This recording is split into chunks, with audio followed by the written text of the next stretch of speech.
Hi, I'm Dr. Steve. Welcome to my debut podcast. This podcast is going to focus on ways for you to feel better and get healthier. And if you have problems with pain, you've also come to the right place. I've been in medicine as a physician since the 1980s. I think that you'll find that I have an interesting approach. As time has gone on, I realize that pills are not the answer.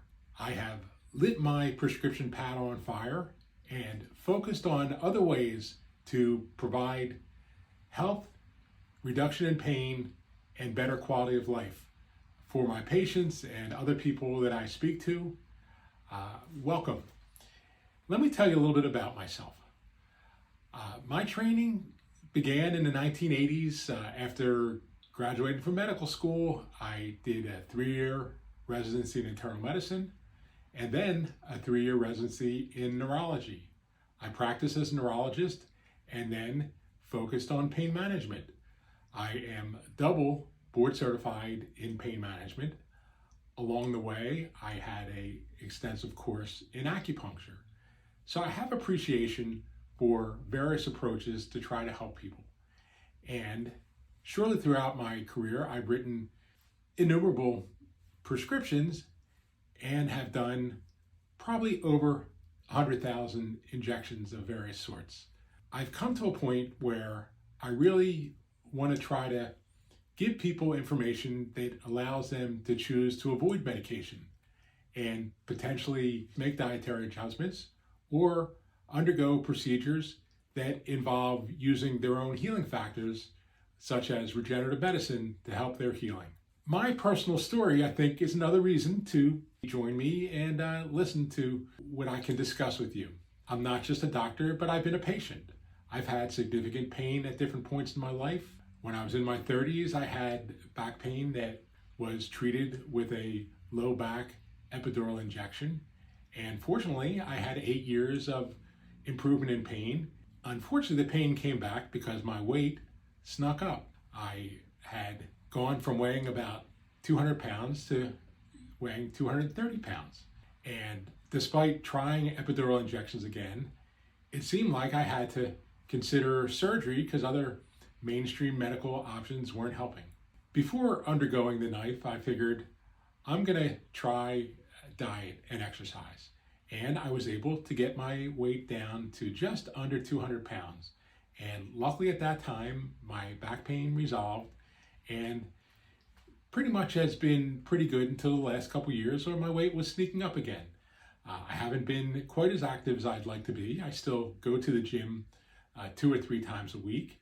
But I also have long hours trying to help patients in the office. I am a physician with an active practice.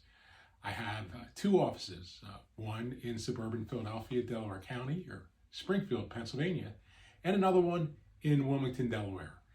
In my practice, I conduct neurological evaluations, particularly focusing on nerve-related problems, spine-related problems. I conduct nerve testing called EMG and nerve conduction studies, which focuses my attention on people who've had injury to nerves in their neck, back, arms, and legs. I perform pain management procedures. I'm sitting here in my procedure room where I can conduct X-ray guided epidural injections. I also have an ultrasound machine where I will perform injections into places such as shoulders, elbows, knees, feet, hands, and other places in an effort to help reduce pain. Many of the injections I performed have used steroid-type medications, such as epidural steroid injections or steroid injection into the shoulders. I've come to a point in my career that I consider a steroid injection as a way of putting out a fire. There's inflammation in an area, and sometimes a single injection with steroids may provide resolution of symptoms, and one can go on with their busy life, working, exercising, playing, being with their family. There are other times where the steroids put out the fire, but it's like one of those trick birthday candles that pops right back up. And when it gets to the point where we consider repeat steroid injections, I think that there are better options. Much of my focus at this point is on what's called regenerative medicine, which is basically using your own stuff. For instance, it's drawing your blood and using your cells, the blood is put into a centrifuge, which concentrates your healing factors and then can be injected back into the area that's affected, whether it be your shoulder, your elbow, your knee, parts of your spine, or other parts of your body. So I like the idea of a way to provide healing that is effective, that uses your own stuff, and doesn't require on the chemicals that are in medications. Most medications have potential for side effects. Another area that I focused on is diet. You may be able to relate to my situation that I've tried countless diets over the years. As I mentioned before, it seemed like my back pain related to my weight going up. Incidentally, at this point, I'm down to 196 pounds as of this morning because of a dietary approach, which I'll tell you more about later. But I'll give you the hint that it does allow me to eat lots of food that I like. It just does require discipline to avoid other foods that I also like and almost feel addicted to. So my goal with this podcast is to educate you, to entertain you, and expose you some options that mainstream medicine has not brought to your attention before, whether it be dietary approaches, therapeutic approaches such as regenerative medicine.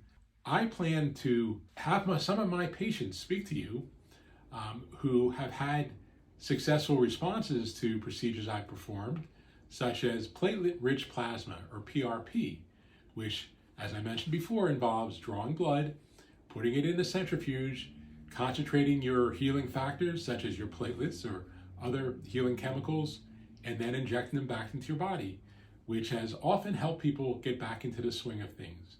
For instance, this is a patient of mine named Carmen, and she's going to tell you about her experience. So we had done PRP injection because of the injuries of your neck and back. How did you respond to those? I responded very well. At first, it took a little bit of, the tenderness and everything else, but every week it was getting better and better. Today, I'm feeling 100%. You can say from what I was before, I'm feeling from 1 to 10, I'm feeling today a 2. What were you before? I was like 8, 9. Wow. PRP was the best thing that they did, you know what I mean? Because otherwise I wouldn't be able to go back to work. I couldn't do my normal things. I did the epidural injections. They really didn't work as much. I did everything, but the PRP was the number one. It hit the pain. I'm feeling better.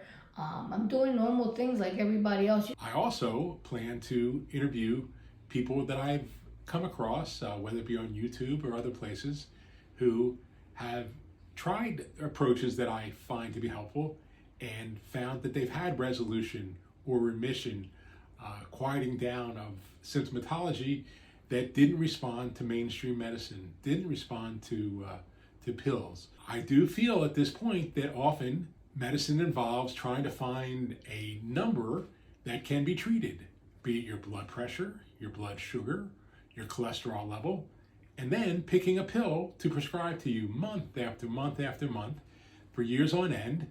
And that is really a core of the business of modern mainstream medicine. I do think there is a better way. I do plan to interview some thought leaders who can share information that I think may be helpful for you.